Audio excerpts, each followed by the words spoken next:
Pastor, como Deus se relaciona com o mundo que Ele criou? Ficou faltando resolver essa pergunta. A gente está num estudo aí, num breve estudo, sobre a doutrina da Trindade. Você deve se lembrar disso. E dentro desse estudo de doutrina da Trindade, nós temos observado e aprendido que Deus, Ele é autossuficiente, que Ele é plenamente feliz, e que não existem necessidades não realizadas, não satisfeitas nele. Então o Pai, o Filho e o Espírito não experimentam nenhum tipo de escassez e de carências. Então, dentro desta realidade, dentro desse ensino pericorético, onde a gente entende que Deus, o Pai, o Filho e o Espírito são plenamente felizes, satisfeitos, e não existem carência entre eles, ainda assim, de livre e espontânea vontade, Deus decide então criar o mundo, o universo, a criatura, com um objetivo. Por que Deus criou o mundo? Para espelhar a sua glória. Então essa é a pergunta anterior. Deus, Ele não apenas cria do nada todas as coisas, como Ele sustenta do nada a cada momento de sua existência. Então Ele não é o relojoeiro que cria o mundo e agora o relógio vai bater sozinho lá porque foi dado corda nele. Não, Ele cria, mas Ele sustenta. Então todas as coisas só se mantêm em existência, senão não faria sentido a gente falar de providência divina, né? Então o mundo só está em existência porque alguma coisa está mantendo, a um ser, a um Deus que está mantendo aquilo que foi criado nessa condição. E é por isso que em Colossenses 1, do 16 ao 17, a Bíblia diz que nele foram criadas todas as coisas nos céus e na terra, as visíveis, as invisíveis, tronos, dominações, governos, poderes, tudo foi criado por Ele e para Ele, e Ele existe antes de tudo que há. E aí o final diz que nele existem ou subsistem todas as coisas. Amém, queridos? Em Hebreus diz que Ele é o resplendor da glória e a expressão exata do ser do eterno. E aí diz, sustentando todas as coisas com o poder de sua palavra. Então tenha isso em mente, que Deus não apenas cria o mundo, mas como Ele está sustentando tudo aquilo que foi criado por Ele.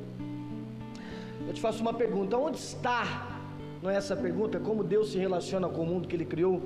Então onde está a relação entre o mundo criado por Deus e o próprio Deus? De repente você pode dizer, bom pastor, lá em Salmos 115:3 diz que Ele está no céu, que Ele faz do céu a sua morada. Isso pode ser uma resposta positiva, verdadeira. Ou você pode dizer, não pastor, mas em Atos 17:27 o teor bíblico vai dizer que Ele está dentro de nós, Ele está próximo de nós. Quando nós lemos o Salmo 139, nós temos uma pergunta um pouco mais abrangente, aliás, uma conclusão um pouco mais abrangente.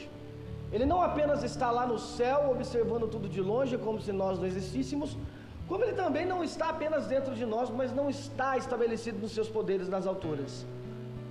Em Salmo 139, e a gente deve insistir nisso, vai dizer que o negócio é um pouco mais abrangente, que Ele está presente em toda parte.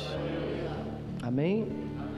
Jonathan Edwards, um dos puritanos mais renomados que nós conhecemos, em um dos seus sermões ele vai dizer, eu vou ler para vocês aqui, vocês vão tomando nota, que Deus está presente em todo lugar, enquanto todos os outros seres só estão por sua influência e operação, que Deus está no exercício contínuo do seu poder e sabedoria infinitos em toda a criação.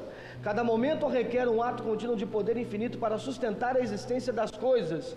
Quando consideramos algo que não podemos sustentar, vemos a presente operação de poder infinito, pois o mesmo poder que trouxe as coisas à existência da primeira vez, agora é exercido para trazê-los neste momento e continuamente exercido para fazê-las existir a cada momento. Então, claramente, Jonathan Edwards acredita nisso, que Deus, Ele não apenas criou todas as coisas, mas você só está respirando agora, você só está existindo agora, porque Ele está sustentando. Quem acordou hoje? Que bom. Quem vai dormir hoje?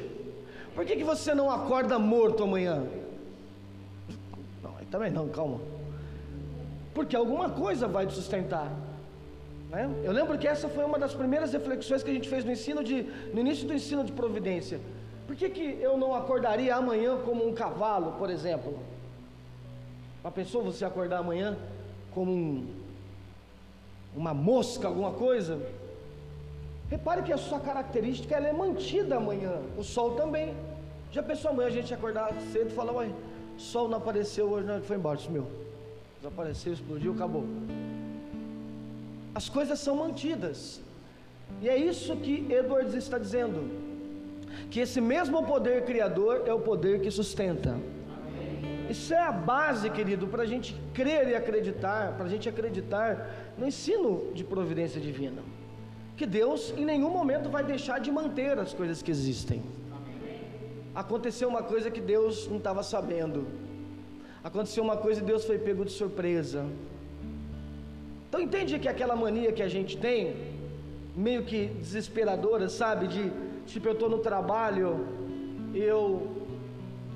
a Juliana liga para mim e fala assim: Carlos, o Levi passou mal. E aí eu saio correndo para ir para o hospital, e a primeira coisa que eu faço é: Deus, aí eu já vou fazer uma oração. O que está acontecendo? Socorre meu filho. Aí eu ligo para minha mãe: ora pelo Levi aí que mas está doente. Aí ligo para o Douglas: ora aí. Entende que esse é um ato de desespero da alma, que ele está mais relacionado com o pedido que eu vou fazer a Deus, porque eu fui pego de surpresa, mas que por outro lado também é um ato inconsciente da minha criatura decadente, decaída, que de certa forma parece acreditar que Deus meio que foi pego de surpresa, porque eu tenho que orar para lembrá-lo que o meu filho está doente. Não, enquanto ele se machucava, meu filho, Deus estava presente. Então nós temos que, mas não ora, então, sim, a Bíblia chama nós para orarmos a todo momento. Mas lembre-se que aí a nossa oração, ela tem um caráter mais individual do que de fato divino. Eu não vou orar a Deus para que Ele me responda, porque Ele estava presente lá quando as coisas aconteceram. Mas eu vou me fortalecer no seu amor, na força do seu poder, na sua justiça, para preparar o meu coração divinamente para as coisas que Ele já tem preparado. Então a gente ora sim, mas não falando para Deus: Deus, faça isso, porque Deus, Ele não é um serviçal que está à nossa disposição, quando a gente bem entender. Até a Juliana mandou um print para mim de um pastor, coitado, e ele colocou um print assim. Pense nisso: enquanto você dorme, você já parou para prestar atenção que Deus está trabalhando em tudo aquilo que você está pedindo e desejando? Deus olha e fala: cala a tua boca, rapaz, vai trabalhar você. Que isso? Você pede, determina, profetiza e eu saio correndo? De certa forma o que ele está dizendo, querido, não está errado, porque de fato Deus, Ele está trabalhando a todo tempo, Ele não deixa de trabalhar. Cristo falou sobre isso. Mas o erro aqui está, porque a impressão que dá que Deus está trabalhando a todo tempo, debaixo da nossa vontade. Isso não é verdade. Providência divina vai dizer que Deus está trabalhando a todo tempo, fazendo as coisas existirem, mas olha o texto que a gente viu: segundo a sua vontade. Amém, queridos? Está claro isso para você, irmão, que Deus, Ele criou e mantém as coisas que Ele criou? Pois é. Então agora a gente vai ter aqui uma dúvida teológica frequente. Qual? Inevitavelmente a presença ativa de Deus em todos os lugares chama a gente para uma dúvida, para uma questão. E essa tensão teológica é: como a gente vai conciliar a doutrina de providência divina, bem como a soberania de Deus e a sua absoluta, digamos que, vontade sobre todas as coisas. Então, de um lado a gente tem a soberania absoluta de Deus, e em oposição a isso, como tensão a isso, nós temos a responsabilidade dos homens e as suas ações. Porque você fala: beleza, Deus criou todas as coisas, sustém todas as coisas, mantém todas as coisas, mas a minha responsabilidade, e as minhas decisões, e as minhas escolhas, e quando eu falo algo, e quando eu tomo uma atitude, uma decisão, até onde essa soberania absoluta de Deus vai? E até onde a minha responsabilidade humana ela vai? Primeira coisa, a gente tem que crer no que as Escrituras dizem. E as Escrituras dizem que Deus é soberano, e isso é claro, Ele é soberano em todas as coisas, e o sentido disso é universal. Amém? Por exemplo, eu tenho alguns versículos aqui, se você for rápido de Bíblia, você pode acompanhar comigo. Deixa eu ver aqui se tem muito versículo. Ah, não, tem muito versículo, eu só vou falando aqui, você vai crendo e vai dizendo amém. Anota você lá em casa, tá bom? Por exemplo, em Salmo 115:3, a Bíblia vai dizer que Deus está no céu e Ele faz tudo o que agrada. Em Efésios 1:11 vai dizer que todas as coisas são feitas conforme o conselho da sua vontade. Em Jó 42:2 vai dizer que nenhum dos planos dele podem ser frustrados. Nossa, pastor, então quer dizer que não tem essa então de não, Deus tinha um plano, mas o irmão não quis assim. Não, a Bíblia fala que nenhum plano de Deus pode ser frustrado. Amém? Segunda coisa, irmãos, se Deus é absoluto e o seu sentido é universal, esta soberania dele se revela em todas as coisas. Lembra que a gente aprendeu aqui? Que Deus não se revela apenas nas coisas grandes, mas nas coisas grandes e nas coisas médias, nas coisas grandes, nas coisas médias, nas coisas pequenas. Então, todas as coisas. Por exemplo, em Salmo 135:7 vai dizer que a soberania dele se revela onde? Sobre o clima. Então Deus sustenta o clima. Em Romanos 13:1 vai dizer que o estabelecimento dos governos acontecem por direção de Deus, não é isso? Que toda autoridade foi constituída por Deus. Não, pastor, Bolsonaro não está lá porque Deus quis, não. Que isso? 17. Mas quando a Dilma estava também. Não, Dilma não, Lula não, Lula sim. Lula é Haddad, Haddad é Lula, Eloy é Lula e Haddad é Deus. É, pastor? É, também. Uma coisa que a gente tem que entender, cara, que todos os governos que estão debaixo de uma autoridade social, ou debaixo não estão exercendo uma autoridade social, só estão lá porque elas são exercidas por estabelecimento divino. E aí a gente muda muito a nossa cosmovisão política. Por quê? Porque a gente passa a entender que Deus está agindo pelos governos da esquerda, pelos governos da direita, pelos governos comunistas, pelos governos liberais, por aí vai. Ah, mas a minha inclinação política, não importa qual é a sua inclinação política, o que importa é que todo governo é estabelecido porque ele está debaixo da providência divina de Deus. Amém? Há uma grande diferença do que alguns pastores falam e do que a Bíblia fala, querido. Opte sempre por ficar por aquilo que a Bíblia diz. Amém? Quer ver uma outra coisa? A autoridade de Deus, ela se estabelece em pequenas coisas, por exemplo, como em Mateus 10:29, quando Jesus vai dizer que nem um pardal morre se não for da vontade do Pai. Um pardal. O pardal ele tem esse aspecto de ser uma ave que tem muito, né? Então não tem tanto valor assim. Aquilo que tem muito não tem tanto valor. Mas algo que pode ser subestimado pelas pessoas, que é simples, até a Bíblia vai dizer que uma folha não cai da árvore se não for da vontade, ela está debaixo da vontade de Deus. Caiu porque Deus queria. Em Deuteronômio 32, 29, por exemplo, a Bíblia vai dizer que a vida e a morte dos homens depende da vontade de Deus, seja quando ele nasce, seja quando ele morre. Bom, então primeiro, Deus tem controle absoluto, porque a Bíblia fala disso. Segundo, sobre coisas grandes, pequenas, ou seja, sobre tudo. E terceiro, só que a Bíblia vai dizer também que os humanos são verdadeiramente responsáveis por seus pensamentos, intenções e ações. Isso não significa que quando eu estou pensando, quando eu estou agindo, quando eu estou falando, quando eu estou acertando ou quando eu estou errando, eu vou dizer, já que tudo é providência, então eu errei porque Deus queria que eu errasse.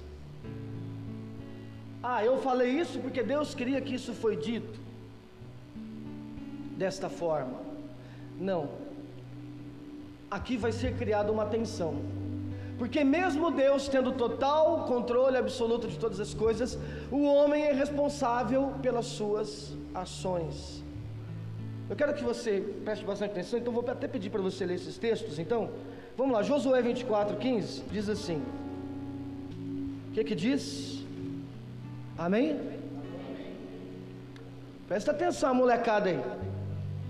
Depois não vem falar que é difícil não, que vocês vão para a escola, aprende raiz quadrada, achar a hipotenusa da misericórdia, como é que é o nome? Hipoteca da... como é que é o nome? Cateto da hipotenusa e da misericórdia. Tem misericórdia, não tem? Não tem. Você aprende o poteto da catanusa e é difícil aprender presta atenção aí. Vamos lá. Josué 24:15. Porém, se não vos parece bem servir a Yahvé, qual é a palavra agora? Escolhei. Escolhei agora quem quereis servir, se as divindades a quais serviram vossos antecedentes, os vossos antepassados, além do rio Eufrates, na terra da Mesopotâmia, ou os deuses amorreus, em cuja agora terra habitais. Porém, eu e a minha casa serviremos ao Senhor. Claramente a Bíblia está mandando alguém, claro que é José que está dizendo isso, alguém decidir. Então, as ações humanas, elas não são tão irrelevantes como a gente pensa. Se o homem não quiser, quem é ele quando Deus quer? A gente ouve muito isso, né? Quem é o homem para achar que não quer quando Deus quer? Calma. As ações dos homens, elas são importantes também dentro deste contexto que nós estamos chamando da soberania de Deus, que criou e que mantém as coisas. Olha 2 Coríntios 5. É tão importante isso, que não vai tipo assim, chegar lá no dia do juízo final, e Deus vai falar assim, Machado, você tomou um monte de decisão lá, você teve umas ações lá que não eram legais não, hein? Mas tudo bem, pelo menos você está aqui no céu, show de bola, esquece isso aí. Não. Olha só, 2 Coríntios 5:10, 2 Coríntios 5:10, porquanto todos nós deveremos comparecer ao quê? Ao tribunal, diante do tribunal de Cristo, a fim de que cada um receba o que merece em retribuição pelo quê? Pelas obras praticadas por meio do quê? Do corpo, quer seja boas ou quer seja ruins, mas então nossas ações, elas são tão importantes e coerentes dentro do ensino de soberania de Deus, que Deus está levando em consideração. Vixe, pastor, então quer dizer que no último dia vai ter o telão? Vai. Vamos ver o que Samuel fez aqui, E aí vai puxar só aqui, ó. Só vai puxar o CPF do caboclo, irmãos. Samuel de Jesus.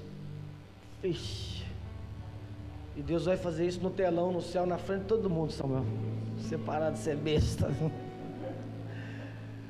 Diga para quem está ao seu lado: Deus está vendo tudo que você está fazendo, viu, irmão? Você vai ver. Pode falar para ele: espera que você vai ver. Você vai ter o teu. Fala isso para profetiza.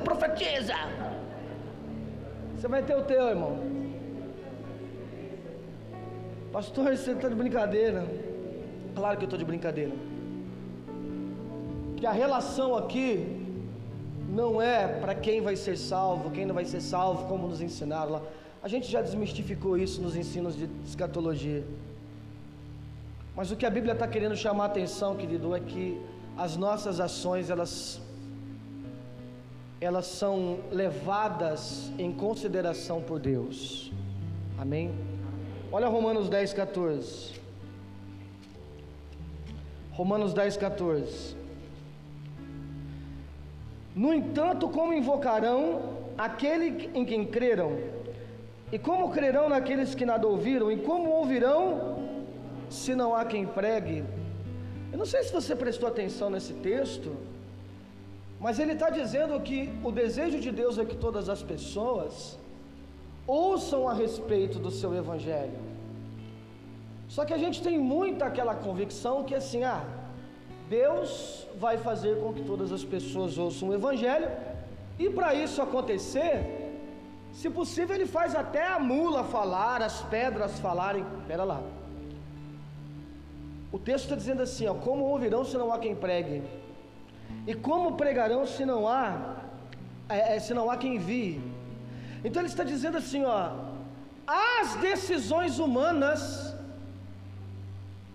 de certa forma, elas cooperarão para os propósitos de Deus. Isso é muito sério, irmãos. Isso é muito sério porque o ensino de providência divina estereotipado, cuidado para não entender errado providência divina. O ensino de providência divina estereotipado e deturpado, ele vai dizer assim, Deus vai fazer todas as coisas, não importa se você quer, se você não quer, se você fala sim, se você fala não, Deus tem o controle, pronto. Não, calma. Aqui nós vamos resolver uma tensão. De fato, Deus tem absoluta soberania sobre todas as coisas, Ele fez as coisas existirem, Ele mantém as coisas que foram criadas, mas a Bíblia revela a participação do homem em suas escolhas, em suas decisões, em suas ações, e isso é levado em consideração por Deus, tanto que Ele julgará nos últimos dias, tanto que o propósito dele de fazer com que toda pessoa ouça o Evangelho está dependendo da ação desse homem. Senão não existiria essa exortação aqui. Amém, querido? Pastor, o problema é que o Senhor não está ajudando muito. Que ao invés de o Senhor tirar a pulga atrás da minha orelha, o Senhor está colocando mais duas. Essa é a minha intenção. Se você quer sair daqui com uma palavra que deixa tudo mais claro para você, eu vou ser usado por Deus para deixar as coisas mais confusas. Estou brincando, ou não. Como a gente concilia isso? Absoluta soberania de Deus, a providência divina e as nossas ações, e as nossas, o que a gente está chamando aqui de propriedades independentes.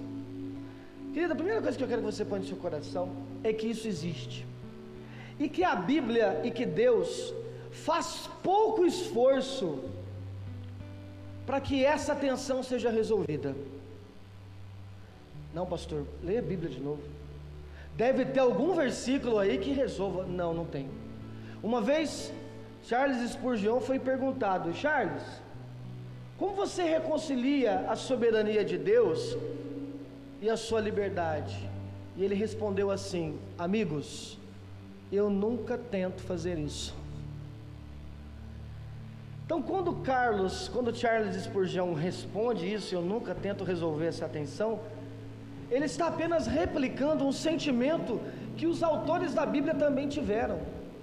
Todos os autores, os profetas, os apóstolos, reis, não tiveram essa preocupação de tentar conciliar a autoridade absoluta de Deus e as ações humanas. Mas a Bíblia nos aponta para uma direção. Ela nos dá alguns vestígios, não para apenas resolver essa tensão, como se fosse algo muito fácil, porque a gente quer resolver as coisas como muito fácil, não é verdade? Eu vou perguntar para o pastor lá, estou com um problema, vou perguntar. Não, às vezes, se você tiver com uma dúvida e for perguntar, pode ser que você vai ficar com duas dúvidas, não é verdade? Não é verdade? Fala. Quem já estava, pastor, outro dia eu estava atribulado, eu fui orar, quando eu terminei, nossa, parece que não passou. Já aconteceu várias vezes comigo isso aí. Tem hora que eu me sinto, tem hora que sim, tem hora que não sei. Então a Bíblia ela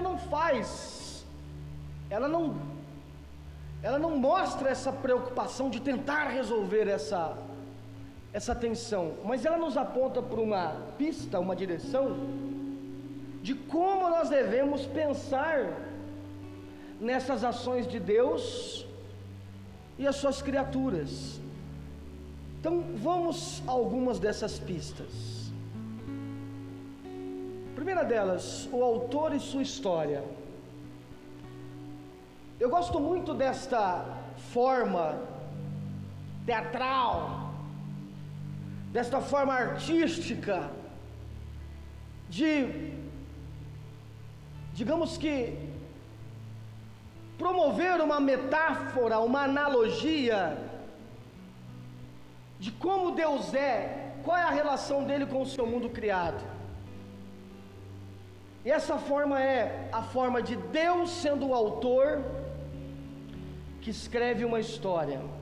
Então Deus é o escritor, e todas as coisas criadas faz parte da sua história, e nós somos os seus personagens. Uma das pistas mais fortes desta ideia se encontra lá naquele contexto de Salmo 139 que eu citei para vocês, quando Davi vai dizer que os teus olhos viam o meu embrião, e ele vai dizer assim, em teu livro foram registrados todos os meus dias, prefixados antes mesmo que um só deles existisse. Então a Bíblia vai trazer esta ideia de que a criação é um livro. Vocês gostam de ler livros? Desde criança a gente aprende a ler livros, os contos, as fábulas, aí a gente vai crescendo, a gente gosta dos romances, né, dos dramas, e aí depois a gente se depara com livros religiosos, por aí vai. Então livros são escritos na mente de um artista, de um autor, e as palavras, as histórias é aquilo que esse indivíduo estava pensando. E Davi está dizendo isso. Ele está dizendo: os meus dias estavam prescritos no seu livro. A minha vida, a minha história estava escrito lá no seu livro. Então Deus escreve o livro da história, e quando ele está lendo esse livro, é como se ele estivesse trazendo à existência todas as coisas. Quem já assistiu Jumanji? Já assistiu Jumanji? Parece que vocês estão morrendo. Fala comigo, bebê. Já assistido? Não tem eu não sei se é esse filme, é porque é o Jumanji que quando você lê o livro as coisas acontecem. Qual que é o livro? Como é que é?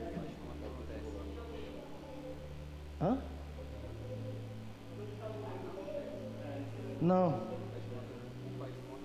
Faz de conta que acontece? Com Sandra Bullock? Sandra Tadeu? Adam Sandler. Eu acho que é esse. Sandra Tadeu não. Sandra Tadeu é 25005. Faz de conta que acontece. Então eu confundi. Já assistiram esse filme? Então vai lendo o livro e vai acontecendo, né? Então, Davi está dizendo isso, que nessa história que Deus criou, ele vai narrando e as coisas passam a ter existência. E eu gosto muito desta analogia, por quê?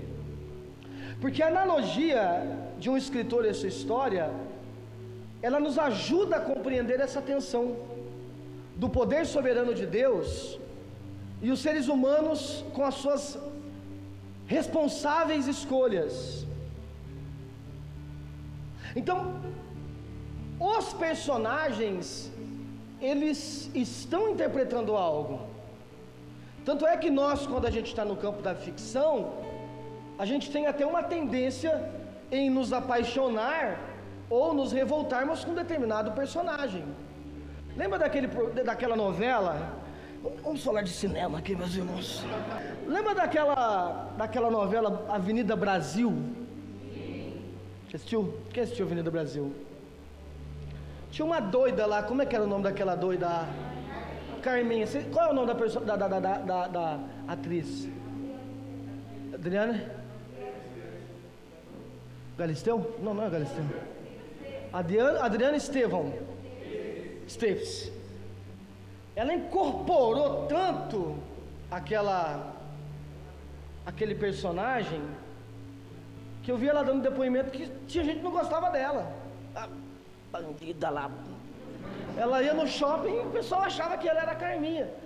Aquele outro menino que faz aquele filme, aquele carequinha, aquele gay.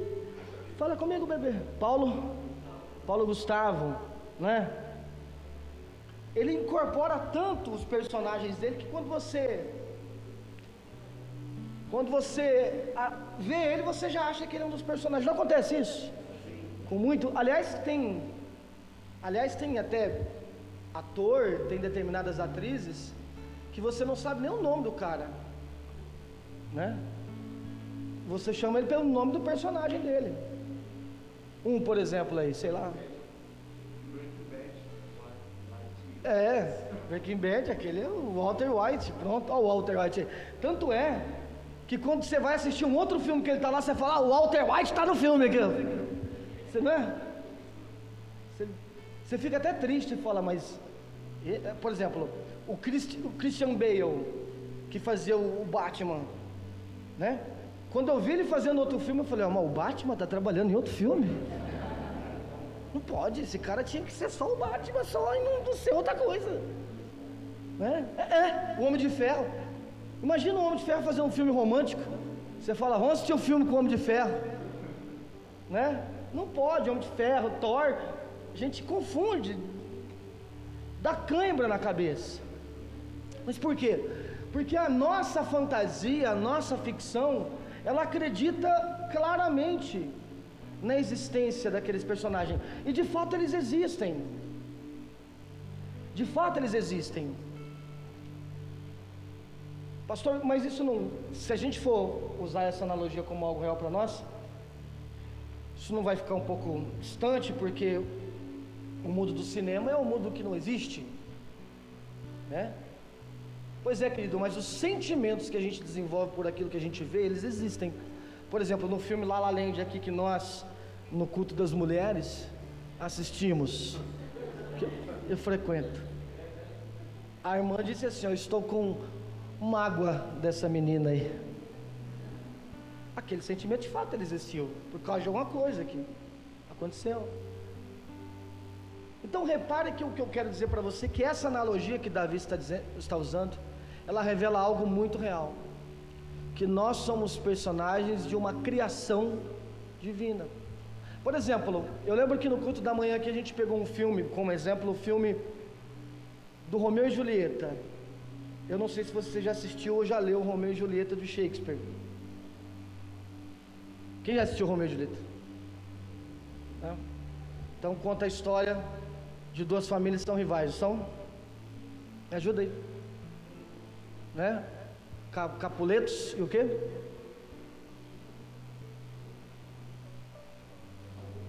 Passa lá em Verona, na Itália. Não é isso? Então qual é a história do Romeu e Julieta? Me ajuda aí, Juliana. Romeu gosta da Julieta, uma família não gosta da outra, e aí eles vão ficar juntos, mas porque eles vão ficar juntos, né? Mas aí dá briga entre a família, e aí eles combinam, como é que é? Dela tomar um remédio, né? Não, dele tomar um remédio, de Romeu, né? Romeu toma um remédio, quer dizer, um antídoto, e ele vai ficar lá como se estivesse morto. Não, ela vai tomar, né? Ela vai tomar. Aí ela toma o antídoto, fica morta, e aí a família fazendo o velório. Aí o Romeu descobre que ela tomou o antídoto, vai no velório dela e acha que ela morreu. Aí o Romeu vai lá e se mata. No filme com Leonardo DiCaprio ele dá um tiro, né? Dá um tiro e morre. Aí quando a Julieta acorda, ela vê que o Romeu está morto. Ela fala, ih. Aí ela se mata também. Então essa é a história bem superficial aqui do que acontece. Falei alguma besteira? Mas é mais ou menos isso, não é? E aí a coisa vai pegando. E aí aparece o Homem de Ferro e tal, aí vira uma bagunça. Essa é a história do Romeu e Julieta, pronto. Então, quem é que se apaixona por Romeu? Quem? Julieta e Romeu. Então, Julieta se apaixona por?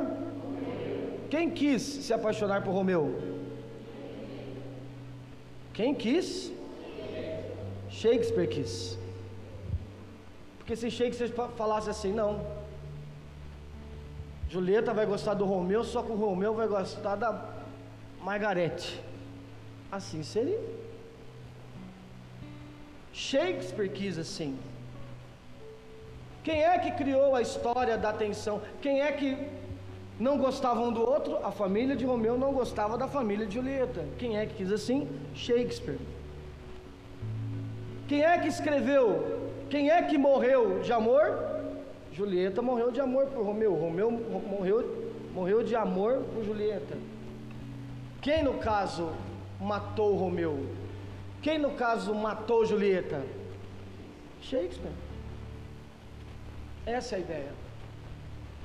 Só que quando você está assistindo um filme, você não fica lembrando do Shakespeare. Aliás, a gente não faz nem muita alusão, a gente não faz nem muita ideia. A gente nem relaciona muito o autor, o escritor, o livro, o que Shakespeare pensou, tal. A gente acredita naquela história, porque ela de fato é real, ela torna-se real dentro das nossas fantasias. Essas emoções tornam-se reais. Então repare, querido, que quando Davi está usando esta analogia da vida dele ser uma história escrita por Deus, é disso que a Bíblia fala. Que de fato as ações dos atores, as ações dos personagens, elas são reais. Eles vivem aquilo, marca a época, marca datas, mas elas só existiram porque elas estavam na cabeça de um escritor. Então as nossas ações, elas são reais, somos responsáveis por elas, mas elas existem porque alguém que está escrevendo assim. Amém, queridos? Essas ações, segundo, se nós temos o autor e a sua história, segundo, esses eventos eles se dão em camadas. Alguém pode dizer assim, pastor, mas essa analogia ela perde a validade, porque o filme não existe, mas a minha vida existe.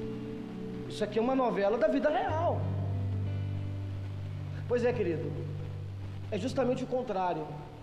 É aí que essa analogia retém a sua potencialidade, é aí que essa analogia ela retém a sua fidelidade, por causa do poder infinito e divino de Deus, que Ele é o causador da realidade.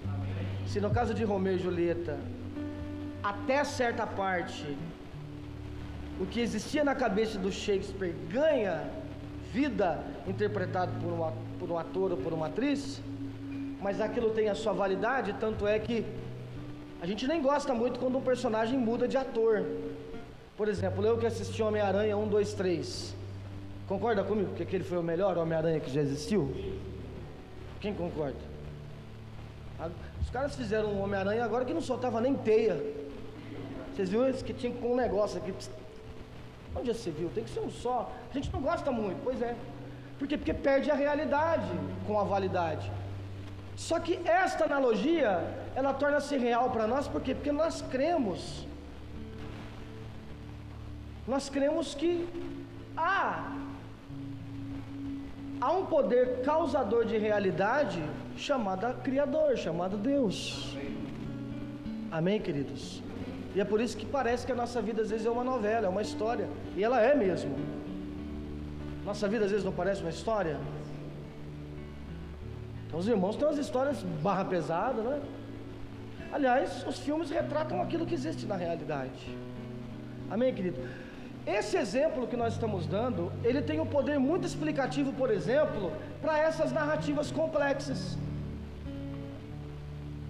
Para essas narrativas que a gente está estudando sobre providência divina, como por exemplo a história de José, a história de Jó, a história de Ruth.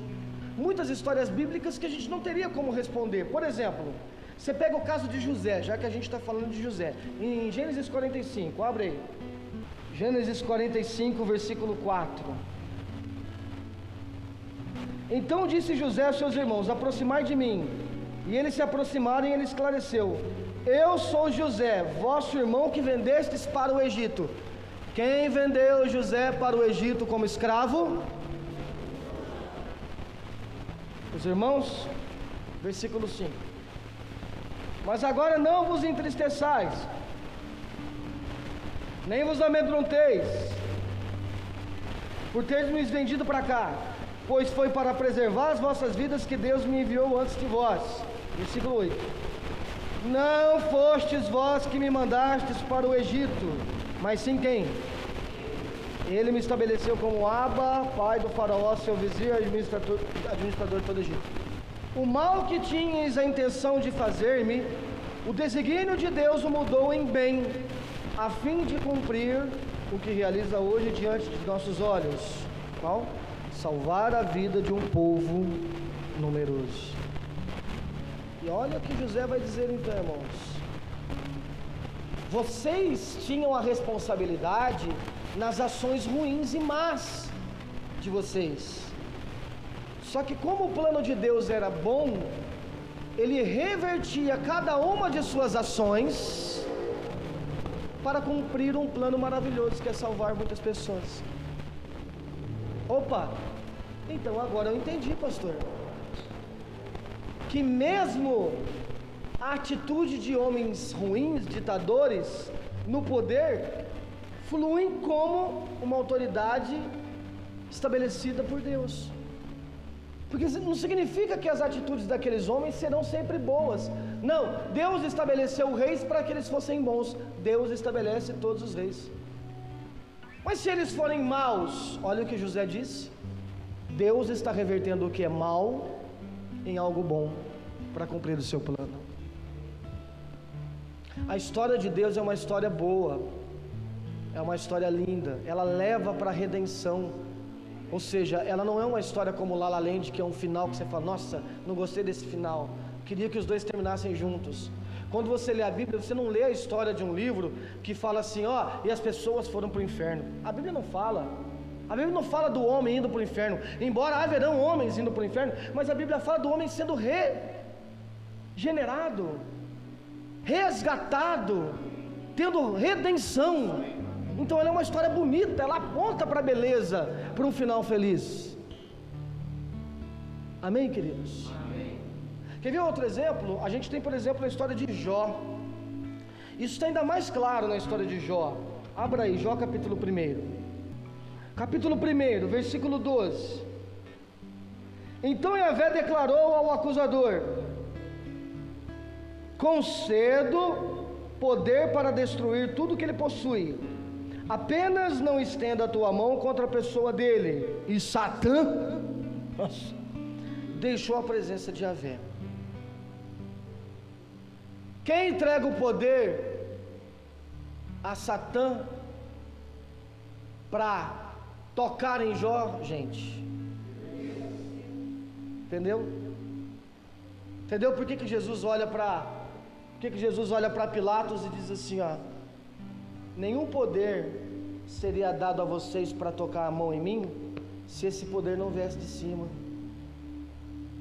Por que os crentes hoje, gente, tratam Satanás como se fosse, tratam a batalha. Eu odeio a palavra batalha espiritual, porque não existe.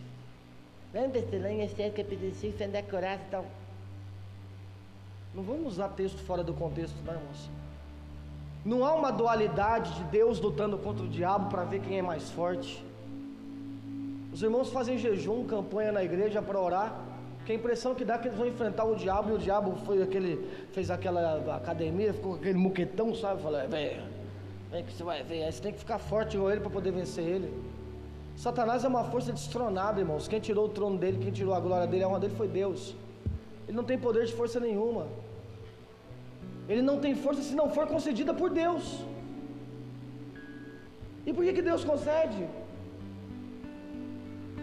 Pelo mesmo motivo do porquê Deus concedeu independência nas suas ações, das quais você é responsável por ela, porque elas vão agir de acordo com o plano dele. Amém, querido? Então o mal, ele existe, a gente vai falar no final, mas para que o bem prevaleça sobre ele, e ele existe porque Deus quer que ele exista. Amém, queridos? Então repare, o poder de tocar em Jó foi concedido por Deus. Só que aí você já fala assim, pô, Deus está de brincadeira, né? Vamos ver se Jó pensa assim. Olha o versículo 15. Então repentinamente surgiram os sabeus e atacaram e o levaram. Não obstante, eles ainda mataram seus servos a fio de espada, e só eu consegui escapar para poder contar o que aconteceu. Então quem é o primeiro povo aí que ataca Jó? Sabeus. Versículo 16. Enquanto o mensageiro ainda estava falando, chegou um outro e exclamou: fogo do céu caiu e incinerou suas ovelhas e servos, todos foram consumidos, e só um sobreviveu. E eu vim aqui te informar o que aconteceu. Primeiro foram os sabeus e agora foram o quê? Causas naturais. Versículo 17. Enquanto ele ainda explicava o ocorrido, veio outro mensageiro e disse: os caldeus dividiram em 3 grupos. Caldeus atacaram os camelos, levaram ainda e mataram seus servos ao fio de espada. Só eu escapei para trazer notícia. A gente tinha os sabeus, causas naturais, agora a gente tem quem? Os caldeus. Versículo 19. De repente veio um vento forte no deserto, atingiu com fúria 4 cantos da casa, desabou sobre os jovens e todos foram mortos. Só eu fiquei aqui para mostrar o que ocorreu. Então, sabeus, causas naturais, caldeus e de novo. Reparou que sempre sobra alguém para vir contar? Reparou? Porque é assim que acontece. Sempre tiver uma desgraça na tua vida, vai sobrar um fazer fofoca. Irmão do céu, você viu o que aconteceu? Entendeu? Sempre tem. Aí você fala assim: poxa vida, então agora Jó vai arrebentar com tudo. Será? Olha o versículo 20. Ao ouvir tudo isso, Jó levantou-se, rasgou o seu manto que vestia, foi raspar a sua cabeça. Logo em seguida ajoelhou-se encostado com o rosto no chão, em sinal de humildade e adoração diante de Deus, e exclamou em oração: nu deixei o ventre da minha mãe, nu partirei da terra. E Yahvé o quê? Yahvé o quê? Aí ele fala assim, ó, Deus dá, Deus tira. Só que olha o que ele fala: louvado seja o nome do Senhor. Então quando esse cara passa por tudo isso, os sabeus tocam, acontecem causas naturais, os caldeus atacam, ele vai dizer que quem tirou essas coisas dele foram os sabeus? Ele não disse assim, ó, Deus me deu, mas os sabeus tiraram. Ele não vai dizer Deus me deu, mas os caldeus tiraram. Deus me deu, mas o homem tomou. Deus me deu, mas as causas naturais levou. Ele vai dizer Deus deu, Deus tomou. Mas ele não cogita a possibilidade de murmuração. Ele diz: louvado seja o nome do Senhor. Amém, queridos? Então repare que as ações, elas acontecem em camadas. Quem é que estava atacando Jó? Sabeus. Quem é que estava agindo para que os sabeus atacassem? O inimigo. Quem é que estava dando autoridade escrevendo isso? Deus.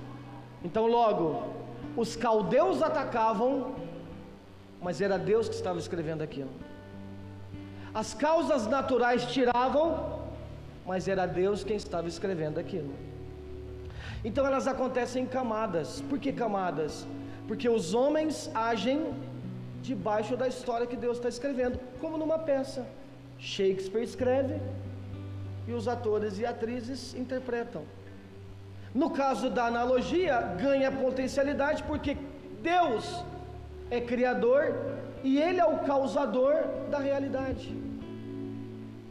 Então repare que a gente não está aqui, irmãos, resolvendo a tensão entre a responsabilidade do homem e a soberania de Deus, mas a gente está entendendo essa tensão. Todos esses eventos ocorreram em camadas, onde as intenções das criaturas são conteúdos do produto da vontade criativa de um autor, com A maiúsculo aqui, que no caso é Deus. Essas camadas de casualidade, elas precisam ser compreendidas de uma maneira pericorética. Por isso a gente aprendeu sobre Trindade. A gente precisa aplicar aquele esquema trinitário nesta ideia, onde as intenções do autor e as responsabilidades dos personagens habitam uma na outra, sem uma distinção fundamental entre essas coisas. Deus continua sendo Deus, nós, criatura, continuamos sendo criaturas. Mas a vontade de Deus, ela se manifesta e ela passa em camadas pelas minhas ações. Pastor, não é tão fácil entender o esquema triático. Pois é, mas a pericorese, lembra que o ensino pericorético, ele traz a ideia que as coisas fluem, como numa roda, né? Como numa dança, como é que é o nome da dança? Ciranda? Onde todos participam. Essa é a ideia. É por isso que a Bíblia fala: como ouvirão que se não há quem pregue, como pregarão se não há quem envie. O Evangelho está chamando nós para essa realidade. Deus não é um autor que escreveu e aí tem um monte de robô, vários minions que só submetem ao seu comando. Não, Ele nos capacita com responsabilidades, com independência, quer agimos por maldade ou por bondade, mas essas coisas participam em unidade com os planos de Deus. E é por isso que, por exemplo, genocidas, ditadores, homens maus, em vários momentos da história, cooperaram para os planos de Deus, como os irmãos de José, que eram maus, tinham responsabilidades particulares nisso, mas o plano de Deus transformava aquilo que era mal em bondade, porque o plano de Deus, a história de Deus é bela, ela é linda.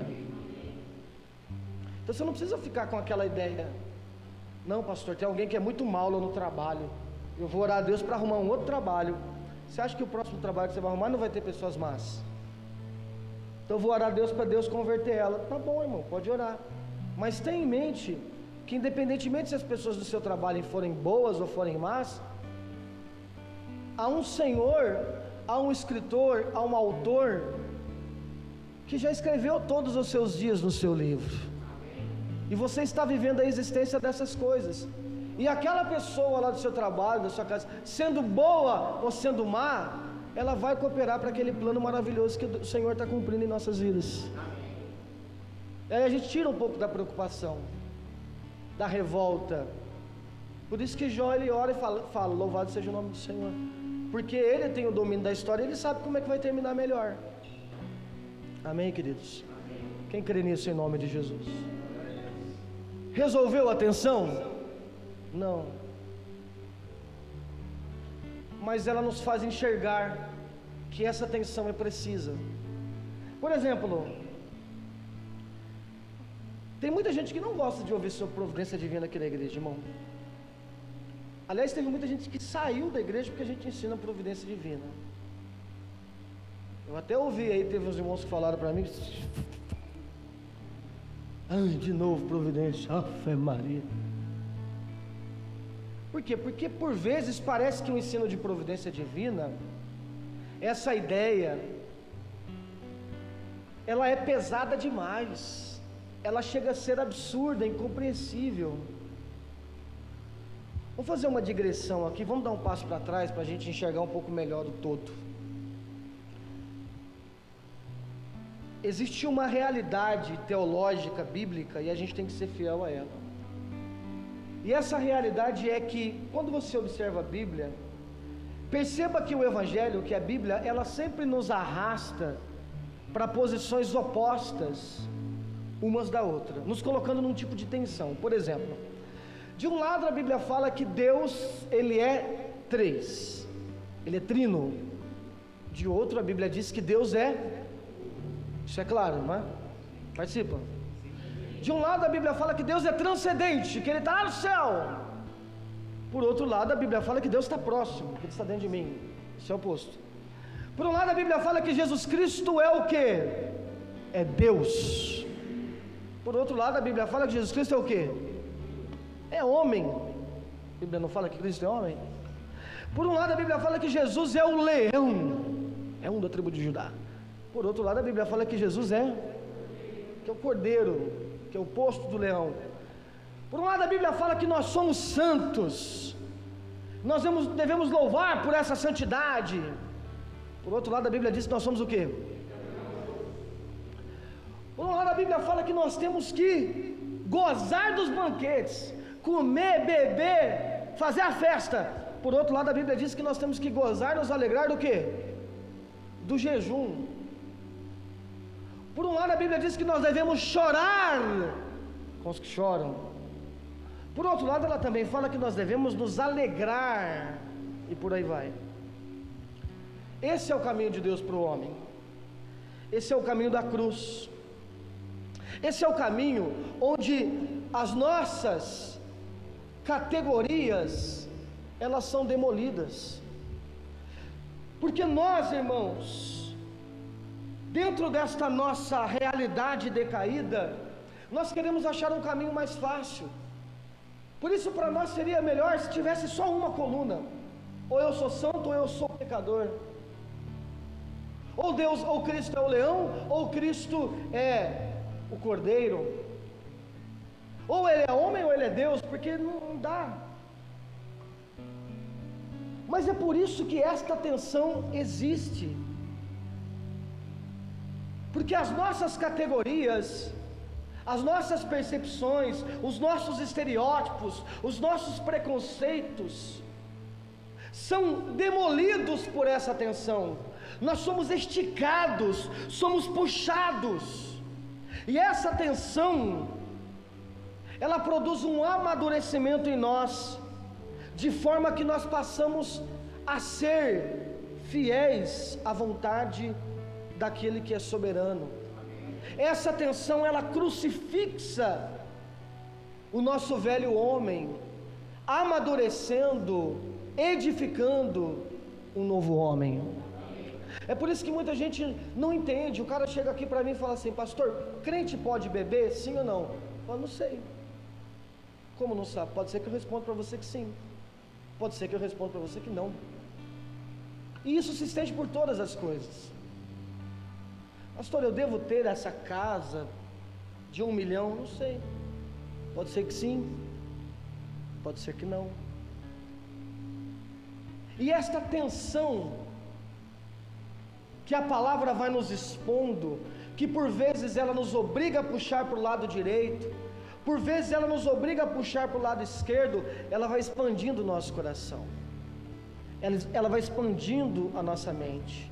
É um processo doloroso que nos faz amadurecer, que nos faz observar as verdades bíblicas, e ela prepara o nosso coração para a autoridade absoluta que Deus tem, e que tudo que Ele faz dentro dessa autoridade é perfeito. Então eu diria que você precisa resistir a esse impulso humano de abrir mão de uma realidade em detrimento da outra. Não permita que uma verdade, pode ser que seja até uma verdade bíblica, silencie uma outra verdade.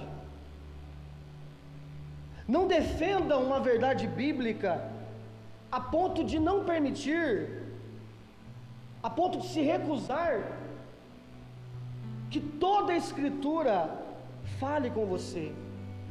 Isso é um paradoxo, um mistério, é um desmantelamento das nossas categorias. Quando a gente chega muito rígido, pensando, é assim, e aí Deus vai nos quebrando e diz, não, é de outra forma. Ou então a gente está no outro oposto, é assim, e aí Deus vai nos quebrando e fala, não, é de outra forma. Nossa mente se estica, nosso coração se expande, e a gente passa a compreender melhor a mente desse Deus, autor de todas as coisas. Amém? Esse conflito faz parte. Então por que você fica tão... Olha, irmãos, você não tem ideia, porque para mim foi muito difícil entender a predestinação. Por que Deus escolhe pessoas e outras não? Por que Deus salva pessoas e outras não? E existem muitas vertentes bíblicas a respeito de salvação e por aí vai, que humanamente por que é assim? O próprio ensino da Trindade, mas por que é assim? Até que com muito entendimento, leitura, oração, piedade, eu fui entendendo, queridos, que o caminho não é eu ter uma resposta exata, como 2 mais 2 é 4, agora eu entendi, agora é tudo certo, agora está compreendido.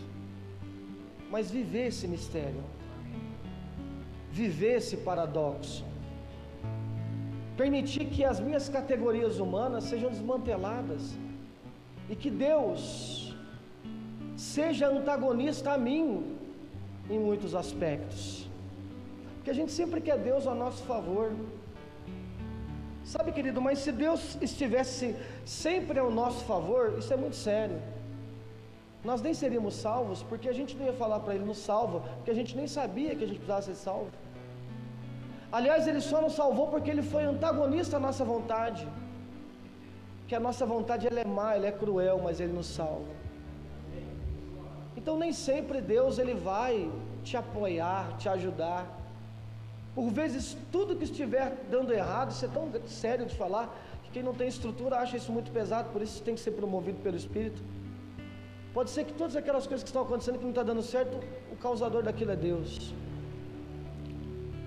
E você faz o quê? Eu me revolto contra Deus. Se eu não confiar, eu me revolto. Se eu não entender que Ele está no controle, eu me decepciono.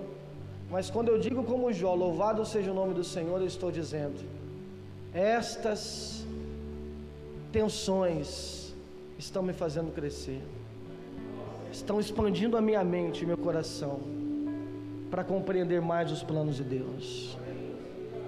Isso não é maravilhoso, meus irmãos? Viva o mistério, viva o paradoxo. Às vezes você está tão rígido e tão certo de que você tem que fazer aquilo porque é o que Deus quer. Pode ser que todas as coisas que Deus permitir acontecerem na sua vida vão navegar contrário àquilo que você afirmava ser, é isso. Amém, queridos? Amém. E como você vai se comportar mediante isso? Que em nome de Jesus, a compreensão que Jó tinha, que José tinha, que isso seja um milagre vivido por nós também.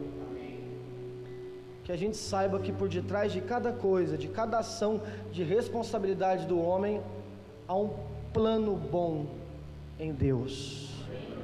Por isso que a Bíblia fala que todas as coisas cooperam. Ela não diria isso se alguma coisa acontecesse, teve um negócio que aconteceu na tua vida que isso aí não cooperou para o plano de Deus. Não é verdade. Está cooperando. Isso é real para você? Pastor, eu passei um problema essa semana no trabalho. Pastor, eu passei um problema de saúde essa semana. Pastor, eu passei por uma luta aí, esses dias. Tá. Todas as coisas cooperam. Então tire do seu coração a murmuração. Não, mas eu vou orar a Deus porque eu não aceito passar. Quem é você para dizer que não aceita passar aquilo que Deus já determinou que você vai passar? Não é? O que eu faço então? Faça como Jó. Louvado seja o nome do Senhor. Se entregue a essa tensão. Deixa Ele expandir a sua alma. Deixa Ele alargar o seu coração, a sua confiança. Amém? Deus, Ele é um Deus detalhista. E não tem nada, querido, que aconteça por acaso. Né? Não é assim que cantam os Titãs? Como é que é a música? Como é que é a música? É cedo, é essa, né? Não? Não é. Não, como é que o acaso vai? Não, mas esse é o refrão, quero antes. Devia ter arriscado mais, trabalhado mais não, trabalhado mais, ter visto o sol, devia ter... Não, fala direito. O acaso vai me proteger, não é isso? Quando eu saio distraído. Então, você não pode cantar essa música, a menos que na hora do acaso você fale providência. Então, providência vai me proteger. Como é que você estava falando, Juliana? A Juliana, quando está comigo no carro, é o leão. Fale, é isso, está contigo aqui. Fica... Hã? Lembra que a gente estava falando sobre isso? Que é a história do cara que está cantando, que fala, devia ter trabalhado, devia ter visto mais o sol e tal. Ou seja, o cara nunca... Como é que é? Nunca foi suficiente tudo que o cara viveu, né? O homem é assim, o ser humano. Nunca é suficiente, por isso a gente quer mais. Eu gostei da parte aqui do filme das mulheres, quando a Juliana falou assim: o filme foi ruim o tempo todo. Por isso eu não gostei, porque a vida é assim. A gente só assiste filme se for bom, se tiver adrenalina, se tiver romance, se quiser chorar, não é? Parece que a gente espera isso da vida. Não, eu preciso de uma vida que faça sentido, eu preciso ter adrenalina, eu preciso isso, eu preciso vender tudo e tal. Querido, parece que a vida nunca é suficiente. Mas assim é na vida dos pagãos, por isso eles andam desesperados. Por isso a chamada de Cristo é contemplativa. Quando Ele está dizendo, olhe para os pássaros, olhe para as aves, para as flores. O que Jesus está dizendo assim? É o ordinário da vida. As coisas estão acontecendo na tua vida e você precisa enxergar isso. Então a providência de Deus está te protegendo nesses momentos. Você precisa ver isso. Você precisa enxergar dessa forma. Enxergue dessa forma. Minha vida não tem adrenalina. Como não tem, irmão? Você está com 3 contas de luz atrasada? Pô, adrenalina. Quando você vê o carro da Bandeirantes passando, você... Jesus, é hoje, corta o trem aqui. Não é? Quer mais adrenalina? Você quer... não, porque eu queria... É isso. Deus é um autor detalhista e tudo tem propósito. Não há acaso, querido. Não há coincidência. Podemos não sabermos a exatidão e quais são esses propósitos dele. Eu não sei o que vai acontecer amanhã, mas eu posso descansar no conhecimento de que Deus está trabalhando em todas as coisas de acordo com o conselho da sua vontade. Ele está escrevendo uma metanarrativa, e essa metanarrativa é a redenção do homem. E quando a gente compreende essas coisas dessa forma, isso fornece para nós uma categoria específica para combater o mal. Porque Se tudo isso que a gente está falando que vive no mundo é uma história escrita por Deus, então a presença do mal ela é fundamental dentro desse exemplo de tensão. E aí a gente pode então compreender o raciocínio de Deus em permitir e ordenar o mal. Ele ordena o mal para que o bem possa triunfar. A morte só existe para que ela seja lançada no inferno. E aí são duas coisas que nós temos que ter em mente. Uma concepção diante do mal. Eu sempre, não sei se eu já falei para vocês isso, mas não sei se eu estou lembrando aqui de quando eu ministrei isso de manhã, mas eu tinha uma dificuldade, irmãos, porque uma vez eu fui perguntar para um pastor meu desse versículo que diz assim, ó: eu formo a luz e crio as trevas, mando as bênçãos e as maldições, eu e Yahvé faço absolutamente tudo.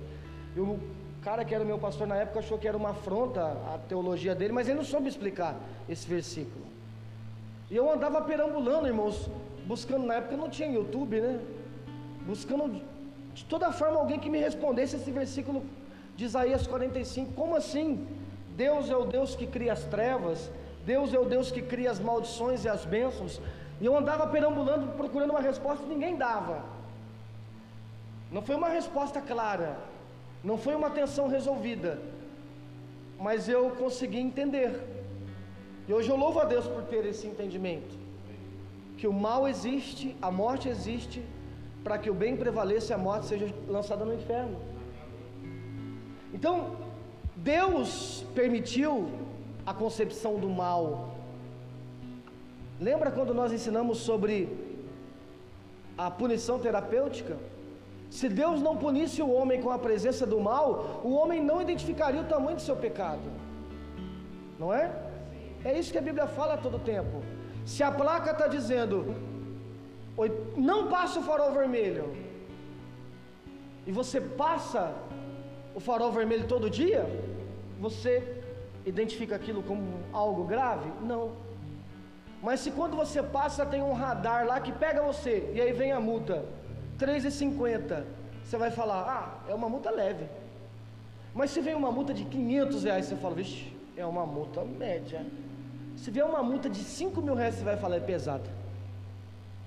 Então a punição revela o tamanho da sua infração. Ela revela. Se o cara pegou 130 anos de cadeia, você vai falar, vixe, não é, advogado? Coisa boa não foi. 130 anos? É isso. A morte é a maldição que tem a maior expressão de punição que o homem poderia enfrentar. E por que Deus permitiu ela? Para revelar o tamanho do pecado do homem. Mas graças a Ele, dentro da sua misericórdia, que Ele não apenas ministrou a morte para que o homem fosse punido, mas Ele também ministrou a vida para que o homem pudesse ser salvo da morte. Agora ficou fácil ler Isaías, eu formo as trevas, eu formo as maldições, porque elas só existem para que o quê? Para que as bênçãos e a vida fossem ressaltadas. E aí o crente diante do mal, ele tem que se posicionar de duas formas. Crente não tem que evitar chamar o mal de mal, porque ele é mal, e ele é condicionado à figura do diabo. Quando Deus cria o mal, não é que Deus cria o mal para falar, eu sou um Deus mau, eu crio a maldade. Não, Ele cria o mal, mas condiciona essa personalidade a quem? Ao diabo. Por isso o diabo veio para matar, roubar e destruir, porque é a personalidade que Deus consignou a ele, em detrimento de um Deus que é bom. Amém? Amém. Não devemos evitar chamar o mal de mal, e também não devemos elevar a posição do mal acima da sua real posição. Então nada acontece fora dos bons decretos de Deus. Satanás é mal, a enfermidade é algo mal, isso é verdade, a morte é algo mal, mas ela está contida, ela não ultrapassa o limite da bondade. Então o pecado é algo mal, mas o perdão é algo bom, e ele encobre o pecado. A enfermidade é algo mal, mas a cura, Jesus Cristo, é algo bom, e ela vence a enfermidade. A mágoa é algo ruim, é algo mal. Mas a reconciliação, o perdão, o abraço, o amor, ela encobre, ela resolve o ódio, as mágoas e por aí vai. Amém, queridos? Esse é o Deus que escreve a história. Mas como em Êxodo 3,14, Moisés diz: Senhor, mas eu vou falar, quem é o Senhor para que eu fale para eles que o Senhor me chamou? Qual é o seu nome? E ele diz o quê? Eu sou. Deus está vinculado à sua criação. Ele não é apenas um autor frio que escreve uma história que está distante, mas ele é um autor e um protagonista. Por isso ele é o Deus de Abraão, é o Deus de Paulo, é o Deus de Isaac, é o Deus de José. Por isso ele é o Deus conosco.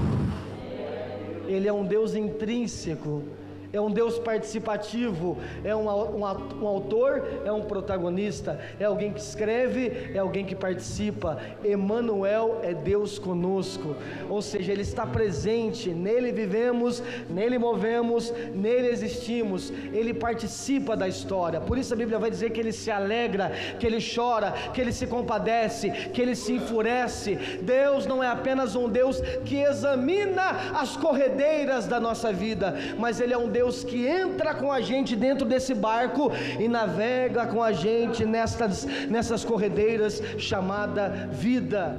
Então, se a pergunta inicial é como Deus se relaciona com o mundo que Ele criou, a resposta é: Deus se relaciona com o mundo que criou de forma intensa, de forma inteira. Ele se relaciona, digamos que inteiramente com você. Ele participa intensamente. Um dos vídeos, assim, eu gosto muito de vídeos, sou uma pessoa um pouco emotiva, viu não? Eu gosto muito de vídeos, e aquele vídeo que passava lá na outra igreja, lá quando a gente estava cantando a música lá, né? Bonita. E aí ia mostrando as imagens de um Jesus assim, bonito. Porque eu sou a favor que tem que colocar um Jesus bonito. Jesus feio, pô, um Jesus igual o Samuel, não dá certo. Igual o Douglas, um Jesus bonito assim, igual o Aldi, igual o Franja, né? Né, Daniel? Ué, você me chama de gordo e não quer que eu te ponha apelido? Achando o quê? Um Jesus bonito. E aí mostrando Jesus assim, Franja. E a gente olhando assim, falando: nossa, que bonito, Jesus estava lá quando eu nascia, quando meu filho nascia. Lembra daquele vídeo? Aí Jesus estava lá quando você caía e machucava o dedinho, né? É até emocionante. Ele rindo assim, ó, tal. Até chora, irmãos. Pensou? Você está jogando bola lá e faz o gol, Jesus, melhor que o Maradona. Jesus está lá. E quando eu peco, aí Ele está chorando, chamando: vem. Esse é o Deus que participa em todo momento da nossa vida. Não, mas eu tive um momento de depressão, Ele estava lá. A Bíblia fala que nem a morte, nem a vida, nada pode nos separar do seu amor. Ele está presente a todo tempo na nossa vida. Isso é tão intenso que em Apocalipse 21:3 a Bíblia vai dizer: eu ouvi um forte vento que procedia do trono e declarava: eis o tabernáculo de Deus que agora está entre os homens, com os quais Ele habitará. Eles serão seu povo, e o próprio Deus viverá com eles, no meio deles, e será seu Deus e Ele será seu povo. É tão intenso, é tão dinâmico, isso é tão real, que no final de todas as coisas, Deus vai querer viver de uma forma tão intensa com a gente, que Ele vai descer no seu trono e pau! Ele está no meio de nós agora. Não é só uma experiência mística que eu me emociono, eu sei que Ele está aqui, agora é real, é físico. Como Deus se relaciona com o mundo que criou? Intensamente, inteiramente. Pastor, o senhor deu essa volta tudo para dar essas duas palavras como resposta? Sim, porque agora elas fazem sentido para você. Amém, queridos? Quantos creem nisso em nome de Jesus? Agradeça a Ele agora. Feche os seus olhos.